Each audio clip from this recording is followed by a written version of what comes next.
Мені важко про це казати, але не чекайте тут грандіозних знань про всесвіт Відьмака. Незважаючи на те, що грав у всі ігри, пройшов першу та другу точно рази по 3, а третю частину проходжу зараз третій раз, до того ж читав 4 книги першоджерела і бачив найліпшу адаптацію цього всесвіту з усіх, а саме польський серіал 2002 року. Але маю визнати, я майже ніхуя не знаю про цей всесвіт, бо він гігантський. Книги написані дуже специфічно, на мою думку, а ігри зосереджені передусім глобально на, як не дивно, Відьмаках загалом і Геральті і його драмі локально. Так, ви можете сказати, що я не правий, але подумайте, що перше приходить вам на думку, коли ви чуєте «Відьмак»? Геральт. Усе інше більшою чи меншою мірою обертається навколо нього. Саме тому вважаю, що будь-який медіапродукт про цей всесвіт без Геральта майже приречений бути вторинним. Ця історія не про всесвіт Енсейдхе, а про старого задовбаного життям воїна, який бачив багато лайна. Тому, якщо ви палкий фанат лору Відьмака, саме як всесвіту, найімовірніше нічого нового ви тут не почуєте, чи навіть будете писати про те, що помиляюся в деталях опису географії, історії, політичних подій тощо. Але якщо ви прийшли почути розбір ситуацій, персонажів, особливо Геральта, його близького оточення та людей і нелюдей, яких він зустрічає на своєму шляху з погляду армії, військової кризової психології, то ви прийшли за правильною адресою. Це перша частина великого розбору Відьмака 3 Дикого Гону. Дуже велика подяка патрону Грінго, який конкретно так задонатив саме на цю серію матеріалів. А також нагадування, не часто у вас прошу, але такі серії оглядів і розборів складні у створенні. Тому, якщо вам цікаво, не соромтеся взаємодіяти з відео. Підписка, лайк, коментар або поширення у соцмережах. Дякую. Починаємо. Почнемо спочатку. Перше, що вам потрібно дізнатись, футажі, які ви бачите на екрані, не мої. Їх для мене зробив і, сподіваюсь, буде робити ще один з волонтерів. Думаю, вам не сподобалася б картинка мінімально середніх налаштувань 720p, 25-30 кадрів у секунду. Саме так поки що граю на старому ноутбуці. А те, що ви бачите, це картинка на відеокарті 3060, майже максимальних налаштуваннях 1080p. Десь 60 кадрів у секунду. Деякі сюжетні вибори або картинка на екрані може відрізнятися від того, що розповідаю. Візьміть це до уваги. Друге. Гра величезна. 150 годин геймплею з доповненнями, а ще й величезна лорна предісторія, на ознайомлення з якою треба, певно, 1000 годин. Книги, серіали, інші ігри, фанатські теорії і так далі. Буду скорочувати як можу опис передісторії, побічних моментів і таке інше. Буду вважати, що ви грали в гру або чи читали книги та дивилися серіал. Не зліться через це. Третє. Гра в англійській версії. Знаю, краще польською більш канонічно, але це наш вибір. Змиріться. Четверте. Відмовляюся робити класичний розбір основного сюжету по частинах. Про нього ми поговоримо як про одне ціле в одній із частин розбору. Цей матеріал із огляду на обставини буде антологією, яку можна буде дивитись, напевно, майже в будь-якій послідовності. Із базовими правилами визначились, тепер трохи лікбезу та ностальгії. Не секрет, що більшість гравців серії Відьмак грали тільки у третю частину, і це не дивно, бо розробник CD Projekt Red – це приклад студії, яка кожну наступну частину франшизи робила краще, аніж попередню, краще у всьому. Якщо ви не геймер зі стажем або граєте тільки у мобільні ігри, пояснюю, така тенденція щодо відеоігрових франшиз швидше виняток, ніж правило. Зазвичай після гарної першої частини відбувається паразитування на імені та торгівельній марці, або максимум гарна друга частина, а наступні спірні або посередні. Так от. Я грав у всі. Притому я представник того невеличкого відсотку, який пройшов обидві паралельні другі розділи другої частини, а не подивився в інтернеті, що там було, куди я не пішов під час першого проходження. Проблема лише в тому, що було це дуже давно. Наприклад, першого Відьмака я запускав ще на Windows XP, а другу частину ще до АТО. Пам'ятаю, про що вони були без деталей, але так як вони обидві гігантські, проходити їх сенсу не бачу. Пруф для вас, що проходив без спойлерів. QTE для Кракена у другій частині жопа геймдизайну, а хижі рослини у першій частині дупа, якщо немає сокири. Драконячий покер – це топ-міні-гра і зазвичай приємне проведення часу поміж партіями тривалих настільних ігор типу Манчкіна. Чому Відьмак захоплює? Знаєте, з цим розділом буде проблема. Не відкрию Америку, сказавши вам, що третій Відьмак – визначна та дуже популярна відеогра. Деякі навіть кажуть попсова чи мейнстрімна. Існує безліч матеріалів на різних мовах із дифірамбами та пошуком відповіді на питання «Чому Відьмак офігенна гра?». Якщо вам плюс-мінус 20 років, то почавши дивитись їх зараз вечорами, можливо, до вашої пенсії ви їх всі подивитеся, але це не точно. І всі ці епітети геніально, морально сіра історія, неначе живий світ, гарні персонажі, епічний сюжет, бла-бла-бла ви чули. Тому бачу своїм завданням у цьому циклі розповісти вам щось нове, а не переливати з пустого в порожнє. Ніхто не буде сперечатись з тим, що основна, найвизначніша риса цієї відеогри, як і серії взагалі, це історія або сюжет. Як вам більше подобається? Водночас абсолютна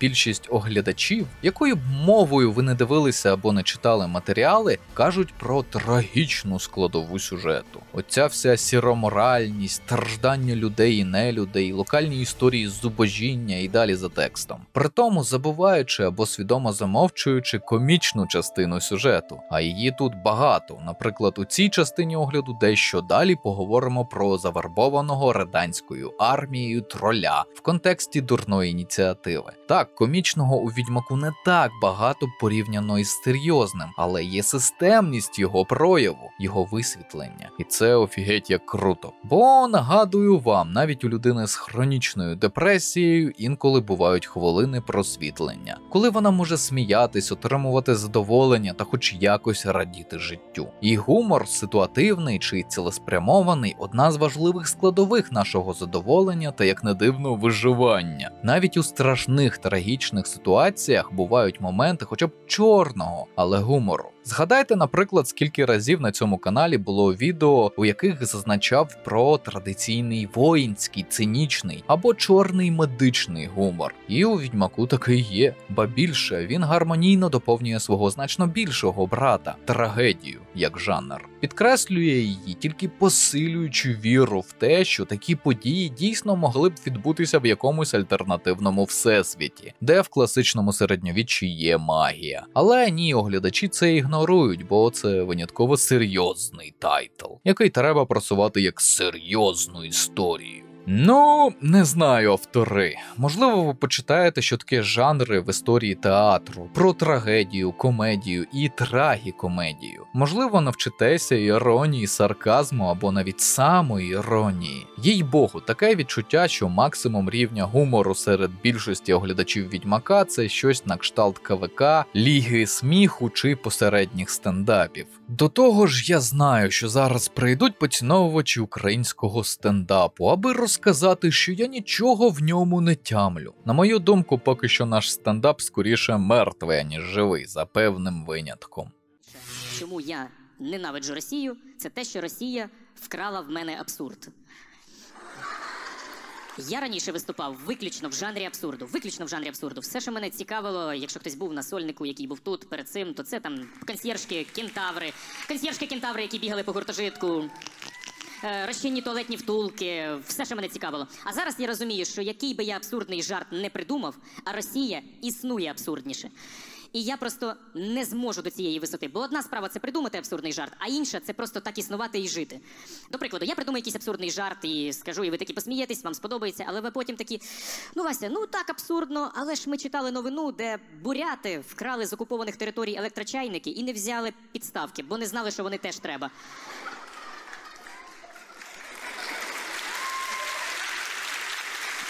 Я би міг це придумати, але це насправді.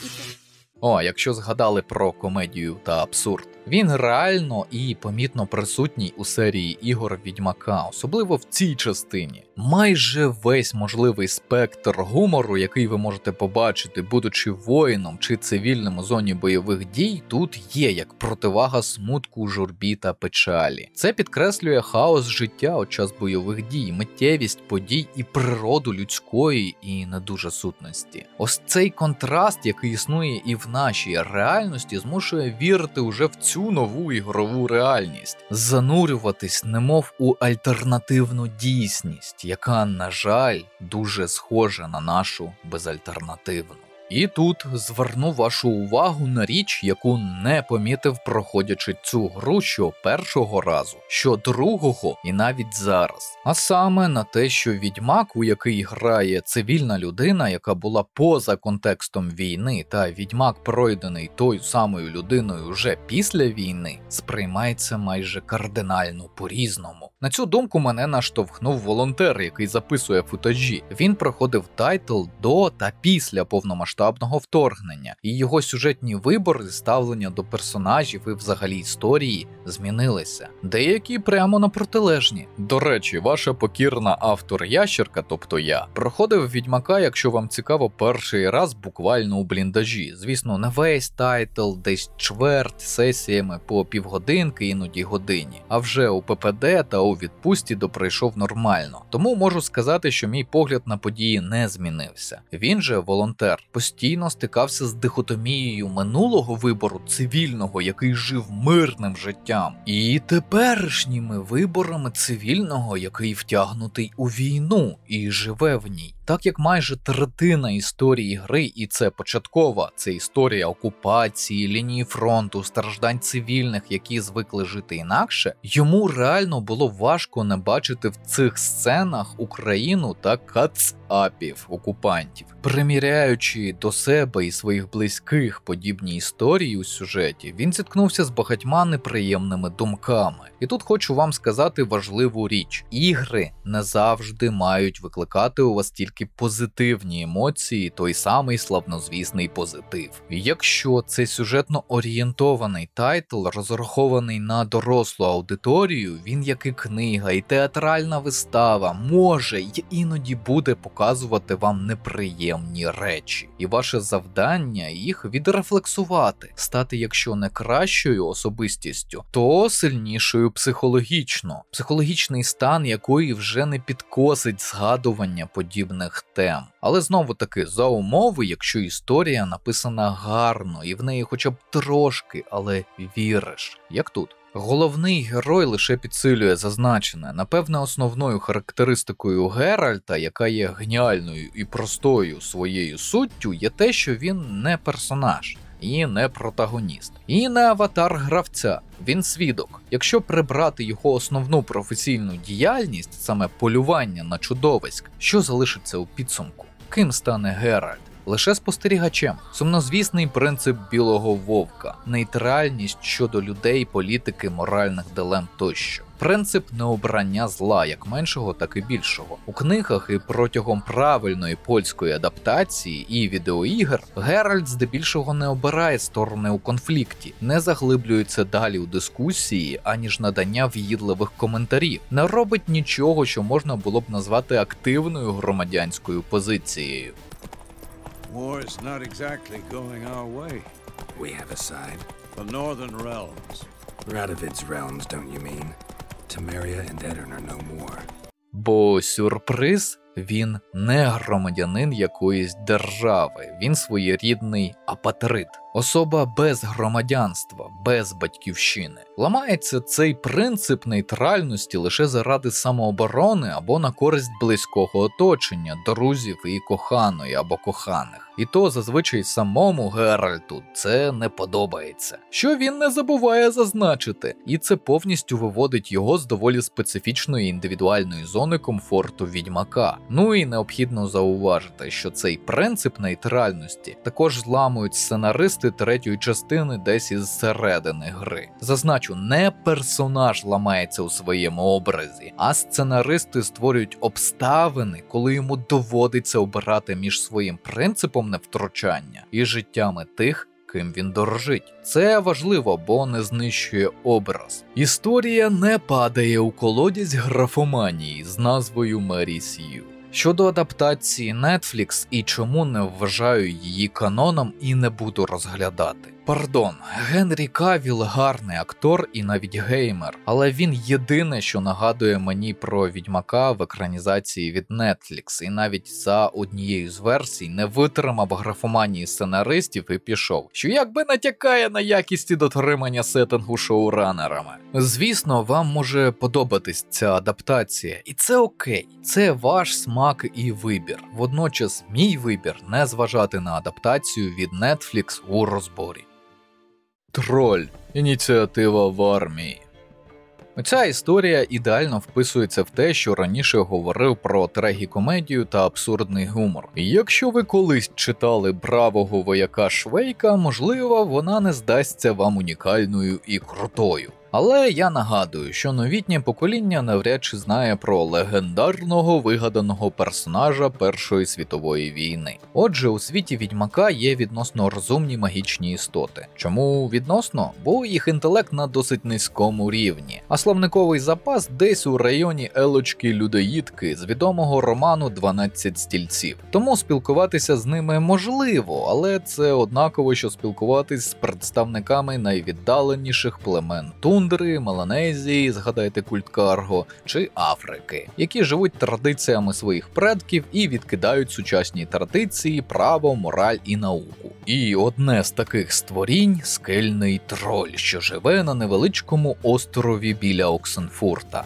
що під контролем армії Рданії, яка воює з окупаційними військами Нільфгаарду. Проблема цього конкретного троля – він дуже хоче бути військовим Рданії. І до того ж у нього є визначна риса – він дуже ініціативний виконавець. Зараз всі сержанти й офіцери ЗСУ та НГУ, які це слухають, мимоволі напружилися та приготувались до катастрофи. І правильно, в армії є таке неофіційне звання, як довбойоб. Його специфічною особливістю якраз є поєднання низького інтелекту, також відомого як тупість, і аномальне бажання бути ініціативним. Дикий коктейль жаху та непередбачуваного а для будь-якого командира. До того ж, військові з подібними характеристиками, за формальними ознаками, до того, як вони щось вчудять, а вони, повірте, вчудять, не вважаються такими, яких потрібно заносити до списку групи ризику. Так що ж такого зробив троль, що ми вже з самого початку до нього так упереджено ставимося? Цей геній погодився стати рядовим раданського підрозділу, задача якого була вилучити у місцевих селян-рибалок човни, щоб нільфгаардці не використали їх для форсування річки. А потім, можливо, можна було б і собі використати плавзасоби для контратаки. Так як раданські солдати побачили ініціативність троля і його бажання служити,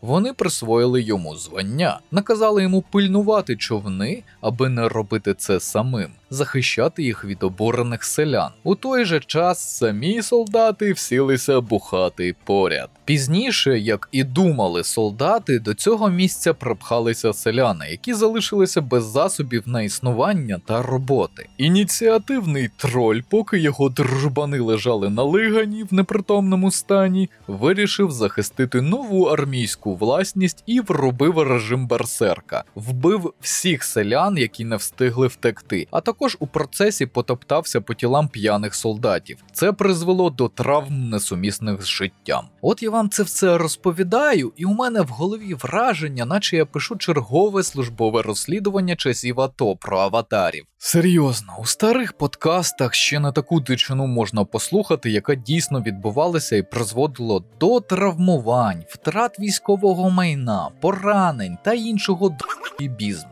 Ми всім офіцерським і сержантським складом молилися на затвердження нового розпорядження Міністерства оборони, яке надавало можливість скороченої процедури демобілізації за статтею на відповідність займаній посаді. Хоча, знаєте що?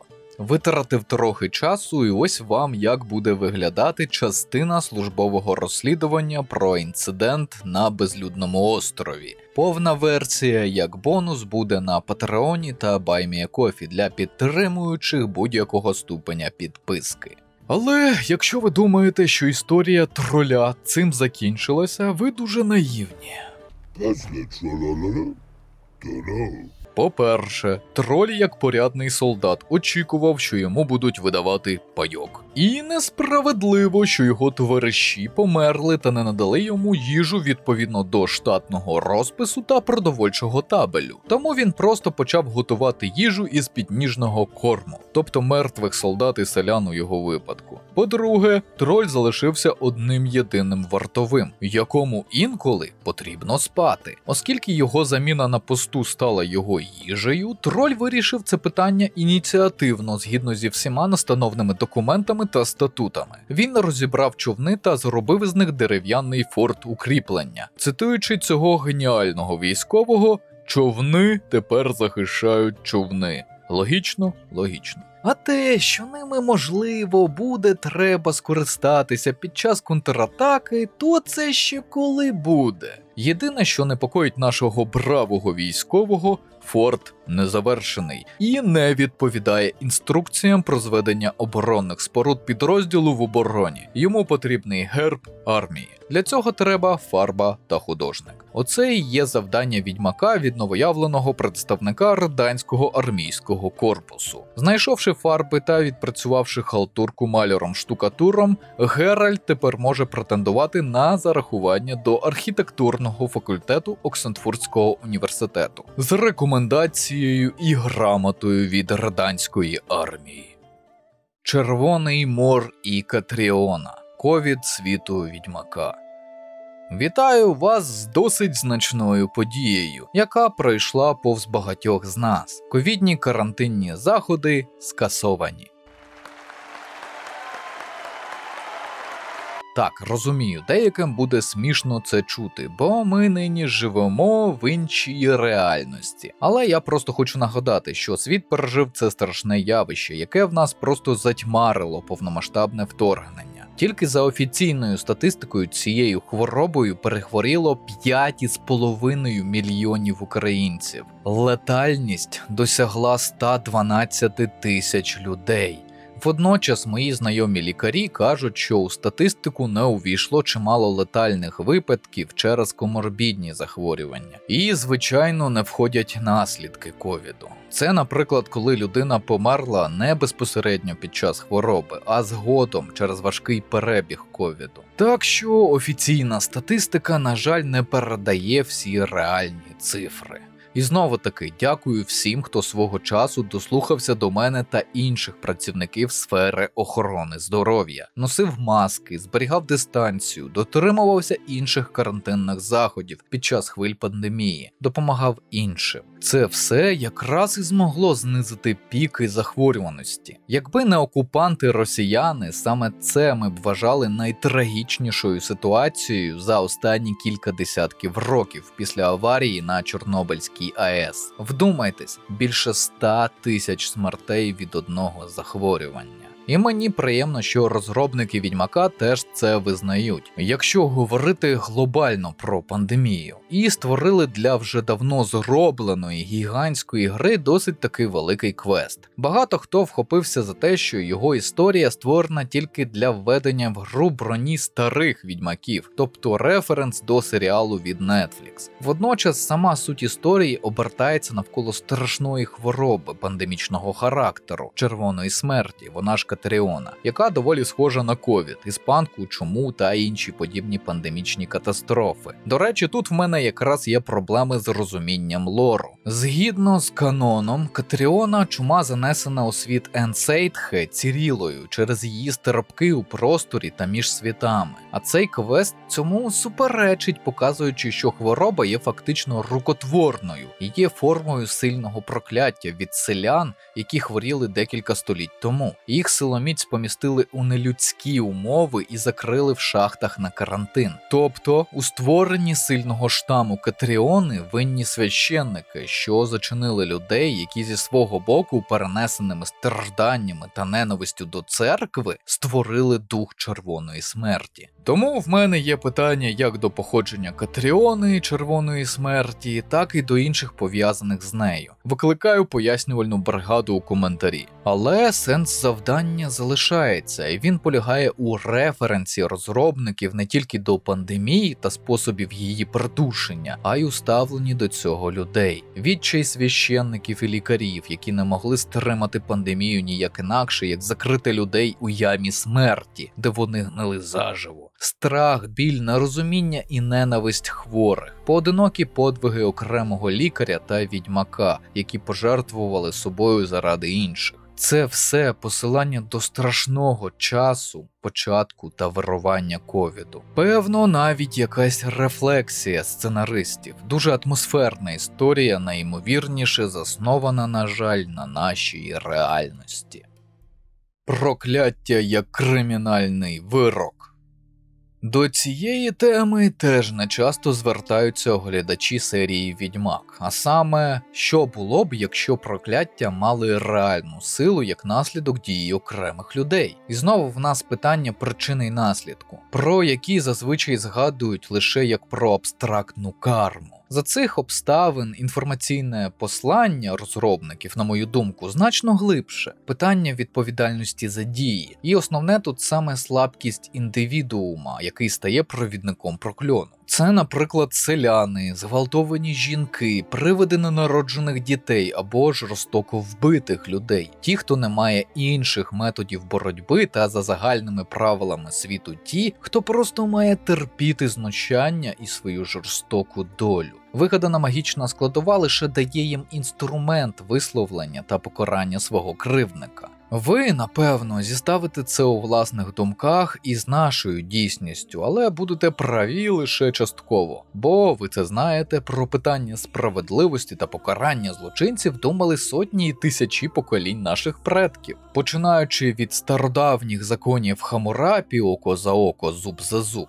закінчуючи сучасними надскладними юридичними системами прецедентного права. Ба більше, зараз до цього списку залучили силу інтернету, яка в цивілізованих країнах інколи стає знаряддям лінчування, задовго до того, як суд тільки почне ознайомчі або вступні засідання. І тоді вже йдеться не про притягнення до відповідальності або покарання, а більше про вимірювання адекватної ступені покарання, враховуючи сучасну систему моралі, засновану на гуманістичних принципах. Те, що ми з вами неодноразово обговорювали в інших відео. Чи гуманізм ефективна та правильна система у межах цього етапу цивілізації, де все ще є війни, військові злочини і злочини проти людяності? Як приклад складності локальних моментів, Міжнародний військовий трибунал після Другої світової присудив частині злочинців за їх воєнні злочини смертну кару – повішення. Однак сучасна система міжнародного кримінального права коригувалася під гуманізм. Тому найвище покарання за воєнні злочини проти України та за геноцид – це довічне ув'язнення.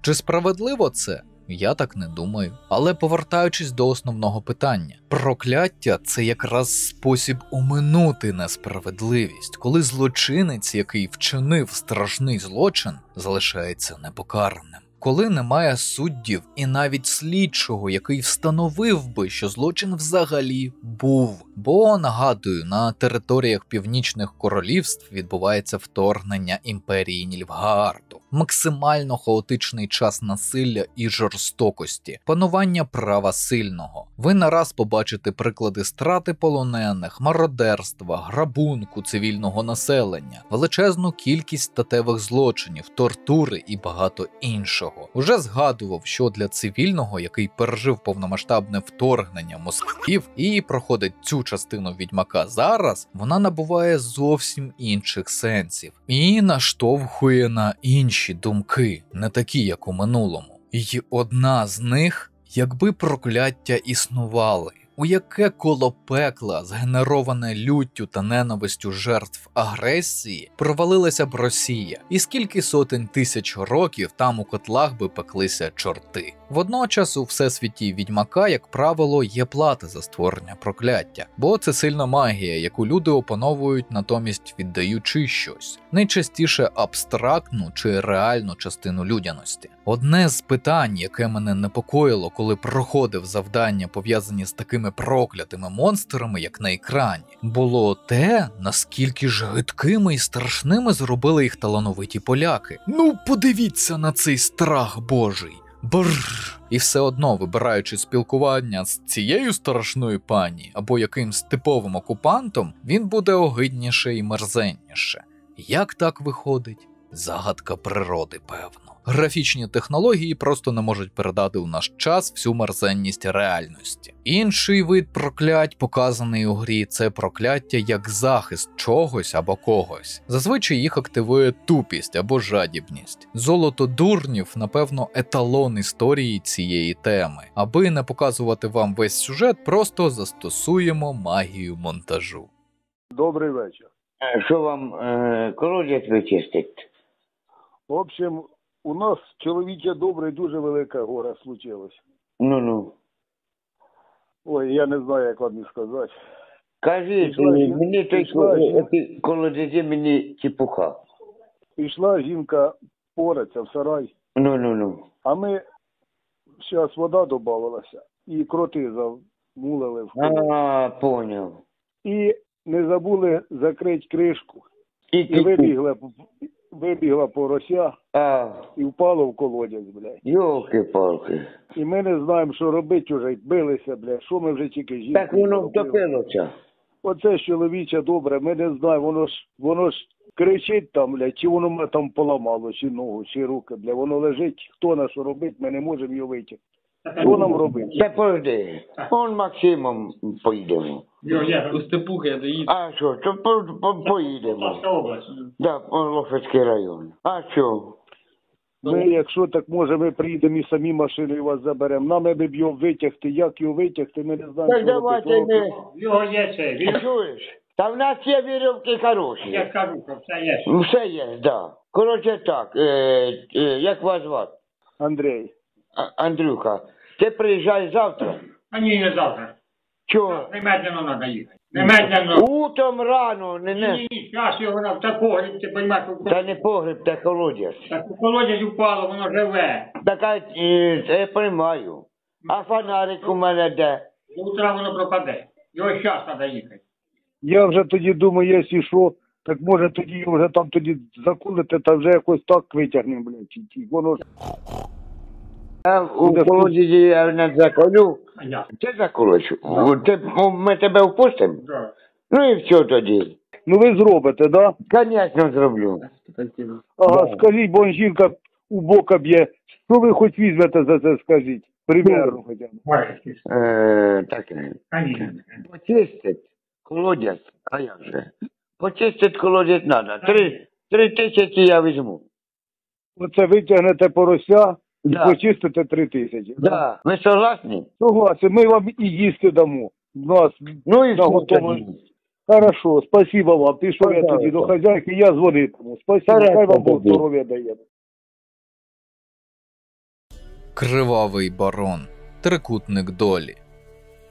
Цю частину я написав більш ніж 3 роки тому і випустив як єдине відео, пов'язане з Відьмаком на каналі. Зараз перед вами українізована та дещо розширена версія. Ця історія якраз майже на початку гри. І цим конкретним матеріалом пишаюся, тому що це одне з моїх перших сильних відео, які пояснювали аудиторії, що відбувається з психікою ветерана війни, коли він повертається додому та не отримує правильне лікування. Є така соціальна і психологічна модель, як трикутник Карпмана. Він же драматичний трикутник. Слід уточнити для тих, хто, можливо, зараз почне писати в коментарі, що модель Карпмана доволі дискусійна. Так, у цій концепції є проблеми, навіть багато проблем. Багато хто вважає її антинауковою. вказуючи на явні недоліки теорії, однак ми будемо розглядати за допомогою цієї теоретичної моделі взаємодію персонажів, а не реальних людей, тому вважаю це допустимо. А тепер повертаємося до гри. Ігрові персонажі для зіставлення з моделлю жертва-рятівник-переслідувач вкрай наочний приклад, а саме сім'я Кривавого Барона, він же Філіп Стенгер. Трохи передісторії. Відьмак 3 вийшов якраз в одну з моїх ротацій у зоні бойових дій. Як уже сказав, уперше грав у цей польський шедевр здебільшого на близьких до фронту позиціях. Живлячись від високовольтних ліній, там ми і дивилися фільми, серіали, грали у відеоігри на ноутбуках. Звісно, у перервах між виконанням задач. Іноді це відбувалось під канонаду артилерії з нашого або протилежного боку. Спочатку було стрьомно, але людина до всього звикає. І саме тоді я проходив серію квестів від барона. Тому мої враження були змазані, і вона мене не вразила. Хотілося більше екшену, а не драми. Особливо з огляду на те, що відбувається над головою. Однак, пройшовши її вдруге уже в мирних умовах, я зненацька усвідомив, наскільки добре сценаристи і розробники вплели в розповідь надзвичайно болючу тему домашнього насильства і того самого трикутника Карпмана. Але не будемо забігати наперед. Давайте послідовно. Геральт знаходить Філіпа Стенгера, фактично володаря місцевих земель, у той момент, коли йому необхідна інформація про Цірі. І той пропонує йому угоду. Він розповість усе, що знає про Ціріллу, тільки ми маємо знайти його близьких. Дружину і доньку, які зникли за загадкових обставин. Оглянувши будинок Стенгерів і поговоривши з усіма, хто хоч якось міг бути причетним до події, Геральт робить висновок, що рідних Філіпа не викрали, а вони втекли від нього через його систематичне пияцтво та домашнє насильство. Крім того, його дружина Анна, яка не любила барона, була вагітною другою дитиною від нього. Однак у неї стався викидень, оскільки напередодні Філіп сильно напився і побив її. Ненароджену дитину Стенгер просто закопав за замком. То до чого тут трикутник Карпмана? Справа в тому, що в деяких соціальних групах 3 і більше особи інколи існують 3 основні негативні ролі, які можуть в лапках грати індивіди. Це жертва, переслідувач і рятівник. Назви красномовні, але я дам вам доволі, на жаль, поширений приклад, який бачив на практиці. Уявіть собі звичайнісіньку сім'ю з 3 осіб. Мати жертва не працює і залежна від чоловіка. Батько переслідувач зганяє на ній злість і хай буде п'є чи вживає певні речовини. Або дуже сильно ревнує її, чи просто буйний і підростаючий син або дочка, що спостерігає те, що коїться. Ось тут ми і підходимо впритул до сім'ї Кривавого Барона. Зараз на екрані ви бачите умовний трикутник, що позначає взаємини у внутрішньоігровій сім'ї Філіпа Стенгера. Однак, як показує все та ж всеохоплююча практика, це зовсім не остаточний варіант. Пізніше поясню, а втім тримайте в пам'яті те, що ролі за час розвитку історії взаємин можуть стиратися і змінюватися, а також трикутник доповнюється 3-ми особами, які входять у цю соціальну групу. Зокрема, за це, до речі, часто і критикують теорію, бо ролі нестабільні можуть змінюватись, а також немає чітко визначених характеристик, які формують роль. Ось тут, до речі, якщо брати практику, дуже часто бачив у переслідувачів органічний розлад особистості або ПТСР, зазвичай у комбінації з алкоголізмом чи іншими залежностями. Однак це насправді нічого не означає, бо для жертв також характерний ПТСР, біполярний афективний розлад або тривожно-депресивний, але це, звісно, не всі випадки. Під час розслідування ми дізнаємося, що втекти вдалося лише Тамарі, дочці барона, а її мати викрало якесь невідоме болотяне чудовисько ще під час втечі. Знаходимо Анну, її тримають у заручниках місцеві відьми, які насправді допомогли їй позбутися вагітності, натомість вона тепер з рабським магічним тавром має їм служити. Тамара ж перебуває під опікою Ордену Вічного Вогню, а точніше групи швидкого реагування цієї релігійної секти, яка знищує нечисть. Там вона знайшла однодумців, які обіцяють допомогти з пошуком матері. Однак вона безапеляційно відмовляється якось взаємодіяти з батьком. Глибока зневага, на її думку, це все, на що він заслуговує. Повертаємось до нашого прикладу з реальності. Підростаюча дитина рятує мати, ховаючи її від гніву п'янюги. Заразом рано чи пізно набирає сили. І ось у момент, коли конфлікт досягає свого критичного піка, дитина стає рятівником, героєм. Наприклад, відвозить жертву від переслідувача тирана, ізолюючи її, або травмує переслідувача, іноді несумісно з життям. Також сам барон має власне бачення ситуації того, чому він взагалі здійснює домашнє насильство щодо своєї дружини. А саме він вважає, що у всьому винні зрада та спроба піти до іншого чоловіка через постійну відсутність Стенгера вдома.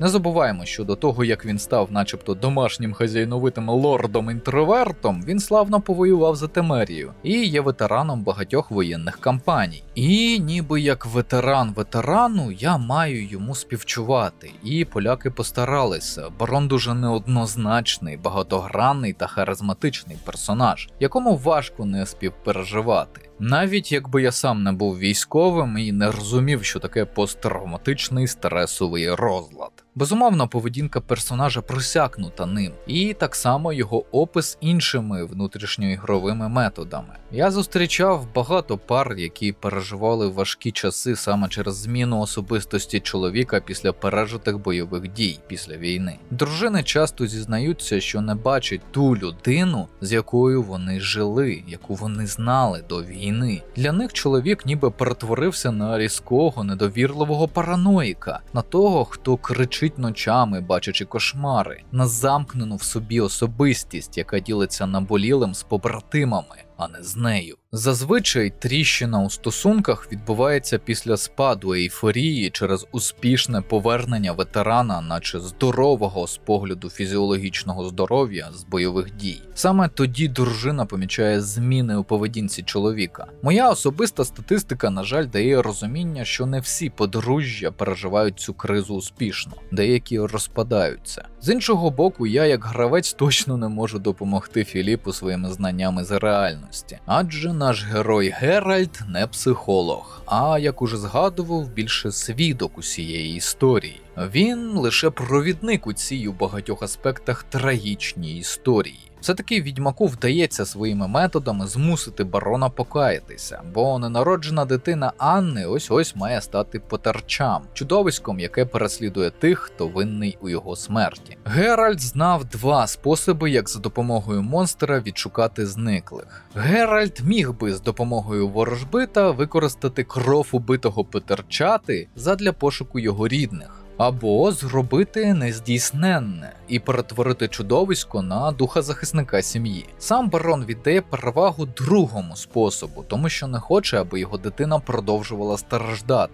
Якщо ви вибрали другий спосіб і все пройшло вдало, то барон ховає потерча під порогом будинку і називає дівчинку Деа. Через добу вона перетворюється на духозахисника і наводить відьмака на слід. Якщо Геральт вбиває потерча, то вони разом із ворожбитом проводять ритуал у Вовчій галявині, який також надає необхідну інформацію відьмаку. Поговоривши з риболовом, у якого Тамара й Анна тимчасово ненадовго знайшли прихисток, відьмак дізнається, що дівчина вирушила в Оксенфурт, а її мати викрав біс, який служить господиням лісу, про що казав вище. Саме у цю мить для мене стало очевидно, що між персонажами існує сумнозвісний трикутник. Глобальна проблема цієї соціальної моделі полягає в тому, що жертва настільки ввійшла у свою роль, що дуже скоро знаходить іншого тирана і запускає цикл знову. А рятівник шукає собі людину, яка постійно знаходить проблеми на свою п'яту точку, іншу жертву. Тепер розумієте, чому друга назва – драматичний трикутник? Від драми тут не втекти. Так, Анна знову стає жертвою в оновленому трикутнику, де переслідувачі – це відьми з кривих боліт. Водночас Тамара поновлюється у статусі рятівника вже на офіційному рівні, приєднуючись до організації, яка декларує своєю метою порятунок людей від чудовиськ, що водночас і правдиво, і іронічно.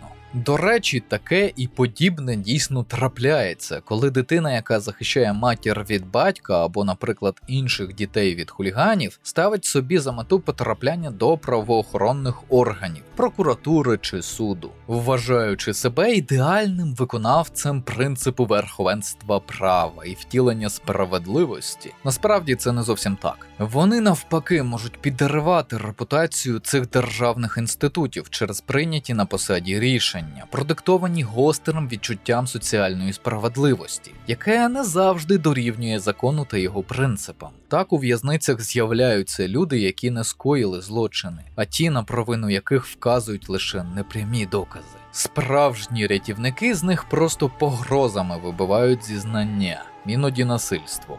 Та це тема вже для іншої розмови. Анна зі свого боку демонструє нам приклад вивченої безпорадності. Це психологічний стан індивіда, коли він ніяк не намагається поліпшити свій стан після пережитого негативного досвіду в минулому. Так, це, до речі, застаріла теорія, і це не дивно, усе тече, все змінюється. І зараз вже існують і інші інтерпретації. Домінує думка про те, що така реакція в лапках безпорадності, більш коректно не безпорадності, а певно пригнічення, це наслідок відсутності контролю над ситуацією, якого людина все-таки здатна навчитись, повіривши, зрозумівши, що вона впливає на ситуацію. До того ж, такі випадки так само дуже індивідуальні, і все завжди залежить від конкретної людини. Для когось видима чи реальна відсутність контролю може спричинити негативні наслідки, а для когось ні, навіть навпаки. Тобто, безпорадність не зовсім вивчена і не зовсім безпорадність, а скоріше стан пригнічення, який може впливати на дії і бездіяльність людини і навіть на розвиток деяких психічних розладів. Однак людина, розумна істота, здатна вчитись тому самому контролю. Це перевертає все з ніг на голову.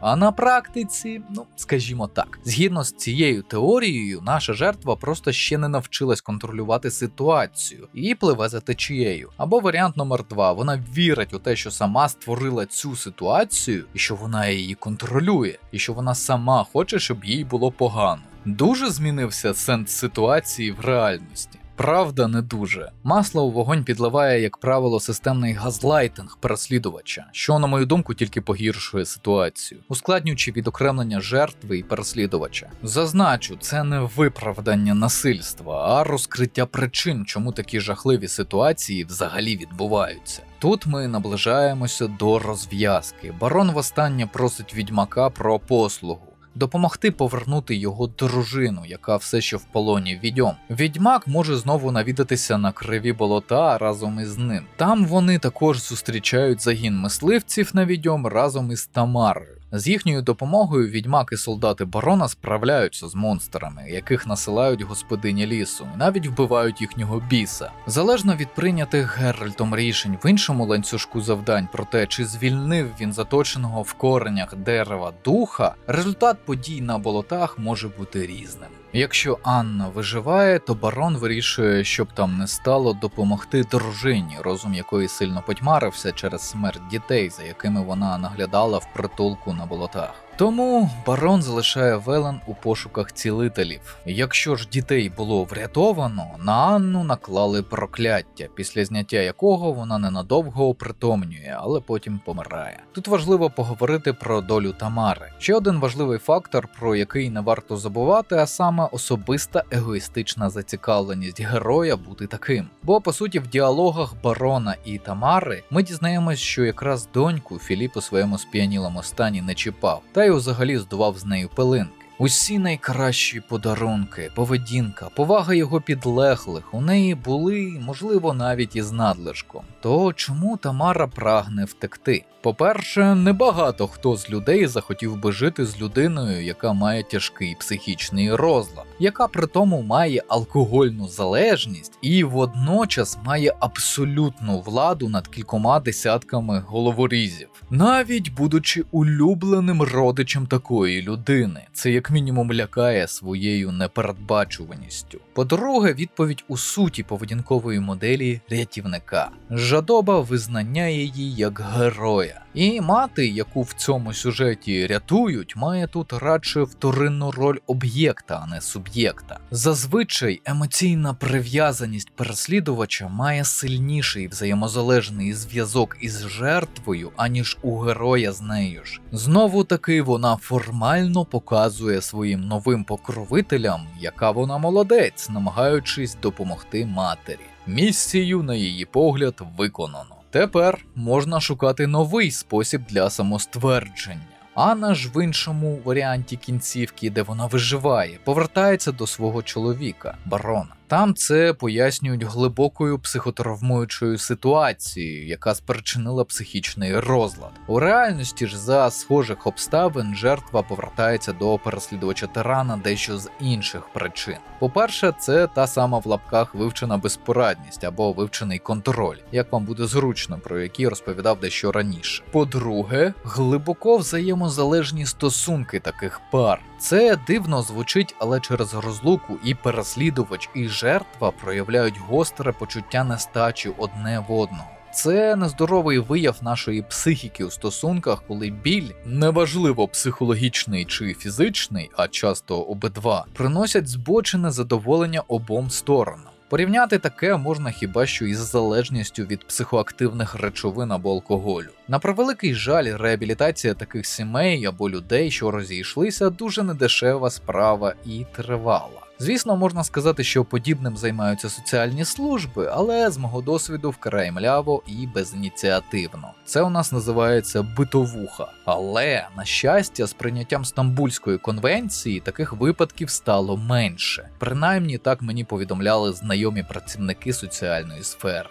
Однак, загалом виходить так, що цією вкрай гострою соціальною проблемою суспільство нехтує. Ви самі, певно, чули такі висловлювання від обивателів. Б'є, значить, любить, сама спровокувало за те, яка у них міцна сім'я. Я називаю це збіркою 1001 відмазка для мудаків. І, звісно, цей вид стосунків не слід плутати зі звичайними конфліктними ситуаціями в парах і сім'ях, бо конфлікти притаманні всім нам, людям. Це момент співіснування, притирання у стосунках, його ніхто не уникне, шукаючи свою так звану другу половинку. Друга кінцівка веде нас до смерті Анни. Подібний розрив взаємозалежних стосунків дуже часто призводить до сильної психологічної травми сторони, що залишилася. А втім, якщо жертва часто знаходить іншого переслідувача, то залишений переслідувач або в'яне на очах, або зважується на такий вчинок, як Філіп Стенгер. Як в житті хеппі-енд тут недоречний. Люди розплачуються за ті вчинки, які вони здійснили. Іноді найстрашнішим покаранням для нас є те, що ми самі собі вибираємо. Проміжні висновки. Те, що ви тут почули, лише частка моїх думок про цей неперевершений тайтл. Чому частка? Тому що більшість сюжетних ліній Відьмака тягнуться всю гру, і розглядати їх частинами, коли ти пограв всього якихось 25 годин зі 150, навіть уже під час третього проходження, тупо. Тому попереду на вас чекає ще багато роздумів про теми цієї епічної гри. А якщо ви ще й гарно відреагуєте на це відео у формі підписки, лайку, коментаря чи взагалі підтримаєте відео копійкою на будь-якому сервісі з доступних, думаю, продовження не забариться. Загалом мені дуже подобається сучасна тенденція еволюцію жанру рольових ігор. Останні кілька десятиліть прославилися епохальними рольовими іграми різних студій. Це були шедеври індустрії, у які розробники вкладали всі свої сили. Комплексні історії з живими всесвітами, які змінювали нашу свідомість і рухали жанр інтерактивного мультимедіа вперед. У 90-х це були Fallout, у нульових ігри BioWare. Особливо мила моєму серцю занепала серія Dragon Age. У 10-х роках Відьмак. Зараз, можливо, це будуть Ларіани з третім Baldur's Gate.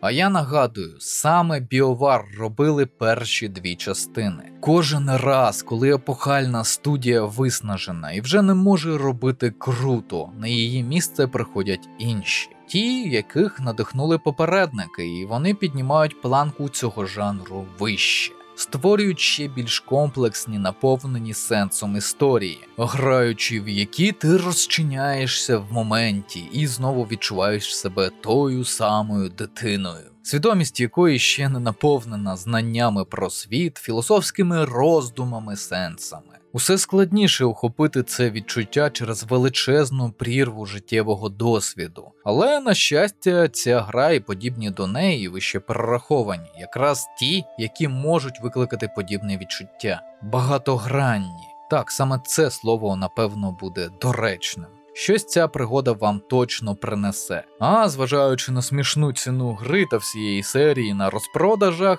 десь в районі 200 гривень, коротше, спробувати можна. А на цьому ми будемо завершувати. Канал вашої нібіріанської ящерки також можна підтримати за посиланнями в описі. На вибір 3 варіанти на ваш смак: Patreon, BuyMeACoffee та Donate.ua. Потім розрахуюсь з вами класичними матеріалами про кризову і військову психологію з оглядами та розборами відеоігр. Звичайно, українською. Нагадую, що всі патрони мають можливість поставити запитання у коментарях під відео на Патреоні та в особистих повідомленнях. Ці питання обов'язково побачу і відповім у межах своєї компетенції. А ці поважні пані та пани вже підтримали канал. Шана та дяка. Особлива подяка. Янголи-охоронці, Володимир Іващенко, Грінго, Генерали, Олександр Філоненко, Дмитро, Тайрет CISO, Діма Мурачов, Комбриги, Антон Скабьолкін, Хейро, Джон Хаймовіц, Олександр, Тоні Скакалкін, VCR, Борис Ромбульт, Костянтин Колосов, Саша Слюсаренко, полковники, Олександр, Антон Доценко, Арканікс, Богдан Лавченков, Чара Фріск, Дарт Некіт, Дмитро Шевченко, Дмитро Воротняк, Дім, Айві, Ексвайлер, Хеді, Ігор Боднар, Локсеро, Олександр Гончарук, Паразітікс, Пріма, Сергій Ламента, Сер, Скавен, Ukrainian Smuggler, Ксеноморф Принцес, Андрій Ворон, Андрій Дичок, Артем Тімченко, Богдан Старовойт, Дмитро Куліш, Дмитро Станішевський, Ірія Аліє, Ігор Тоцький, Іржавий Демас, 33 шальних узбека, Граніт, Консорт оф Кадара, волонтери, Олексій Антоненко, Алтріо, Андрій Ворон, Антон Карпенко, Дакар, Денис Макрюшин, Денис Дудко, ДМHR, Еранделакс, Флешкіллер, Фус, Фукват, Хантеріан, Гер Куррумі, Ірокез 93, Джон Браунінг, Кирил Мартищенко, Логанс, Мет Кузя, Мунфлейм, Містер Кроу, Микола Швед, Ніколас Дав, Сергій Хакон, Олександр Бойко, Рокс Ейха, Роман Литвиненко, Сергій Нікітін, Валерій Кравець, Вадим Н, Вася 96, Велш, В'ячеслав Черніцов, Віталій Дзюба, Владислав Афонін, Воввов, Юрій Демон 4, Лев Кропивницький, Святослав Жеребний, Сергій Хакон, Іванна Баглай, Арон Фрост. Підтримуйте україномовний YouTube. Вірте в ЗСУ. Все буде Україна!